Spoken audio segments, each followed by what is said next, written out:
So this is our my trip to Neot Kadumim for looking at the Immer, the black mother of wheat. It's the wild, supposed to be the wild strain of wheat that all the other wheats have evolved out of. When I got there, when I called, first of all, the lady said, well, you can come. Are you a botanist? Do you know what things look like? There's weeds. You may not be able to recognize them, yada, yada, yada, but yeah, we have it. And so I said, well, I read on your website that the wheat is not going to be ready until June.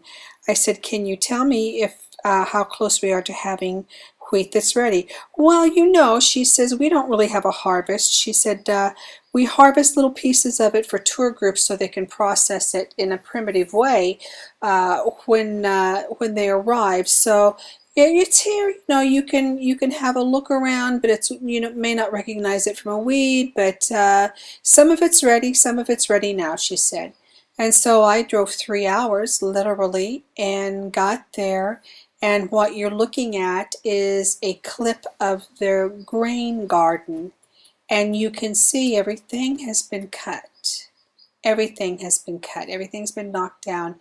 The grains have either been harvested or they've fallen. And this is all that's left of it. You can see it's very, very, very dry. But now on the next photo, you're going to be able to see that there was some common wheat left on a lower section away from this specific area that I was able to get my hands on, and it was more than ready to be harvested. It was also at a very caramel, hard, crunchy, you couldn't dent it. I did put it in my mouth and eat it. It was just like a popcorn kernel. It was so crunchy.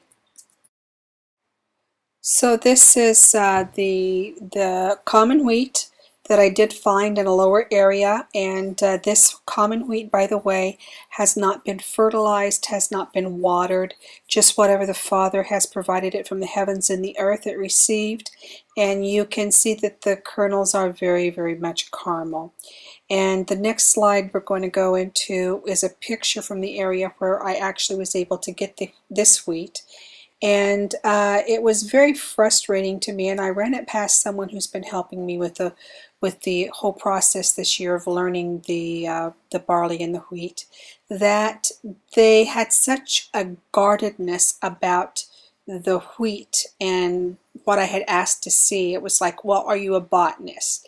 And he said, the guy I was running this past, he said, look, he said, they're rabbinical. He said, and they are deceptive because they put everything through the rabbinical Mishnah and the rabbinical writings. And he said, we use the Torah. And he said, I had a falling out with him a few years ago about this very thing, about the barley when it was Aviv and how do we time it and this type of thing. And I had asked the lady when I called her, I said, I said, your website says June, but look what we have. You're seeing there. You're seeing how dry it is. You're seeing that it's just, there's no green left in this compound whatsoever. It is well past the time of wheat.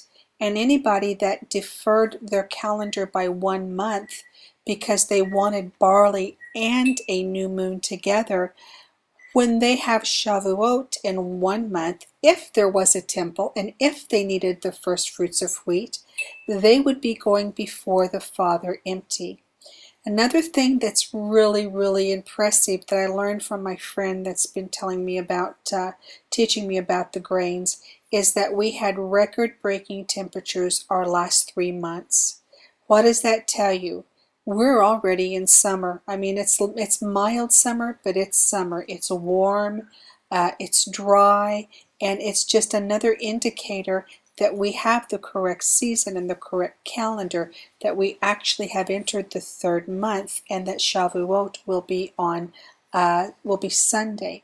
So we have been able to go through this year, starting just before we saw the first new moon of the year, and all the verses in the Bible that talk about the signs and elements of spring.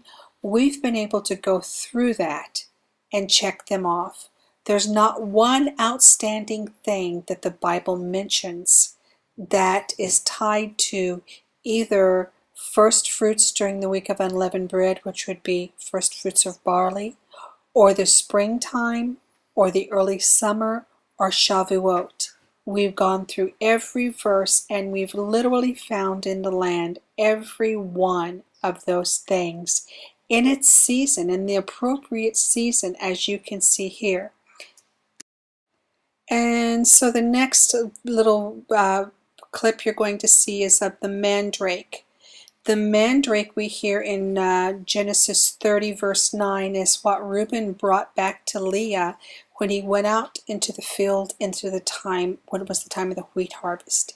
And if you see that poor, sad, rusty colored little mandrake leaf smashed on the ground, the broadleaf there, you can see that the mandrake season is past. So from that perspective, it is proper that we don't have any wheat on the hills there where they've cut it.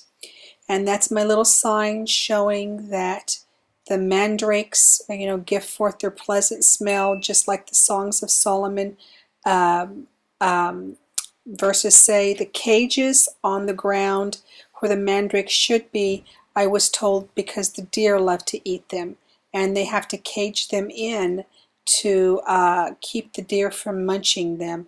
And I'm digging around in there trying to see if there's any mandrakes underneath and chatting here, but I didn't put the sound up. But I'm just digging around down in there, looking around to see if I see any mandrakes. I'm taking a piece of that plant just to get a smell of it to see if I recognize it. I thought it was maybe I didn't know what it was, but I didn't recognize it. There's a second cage over here with a second mandrake plant we're going to look at, and we're also going to see that it's completely gone. It's I think we get to see one dry leaf over here in this little basket that they've put up to keep the deer out of there, but there's no mandrakes. They're all dry, like a dry fall leaf. Here's that little basket. That's wheat growing up out of that basket, just like Genesis 30 said it should be, that the wheat and the mandrakes grow together, and those wheat heads are shattered. They've already fallen to the ground and reseeded themselves, but they were growing right there in that basket with that mandrake at the time that it was alive. And I have adored this year proving the Bible. And see, that's a dry mandrake leaf there I'm handling. They're just past. The time of the mandrakes and the time of the wheat season is drawing nigh already. Or rather, the wheat season is drawing to the close and the mandrakes are past. So it's been a real blessing this year to start at the beginning of the year and use the Bible as my roadmap and to walk through all the signs that the Bible says should accompany this time of year and the calendar if we have it right. And we've done it all, and I hope it's blessed you. I know it's blessed me, and it's been quite a privilege to guard these things that God gave us. If they're precious to Him, then they should be precious to us. And that's all. Since we've got this correct, by the way, guys, the 7th month is going to be correct, so we've got the whole year correct. That's all from Israel. Shalom, Rivka.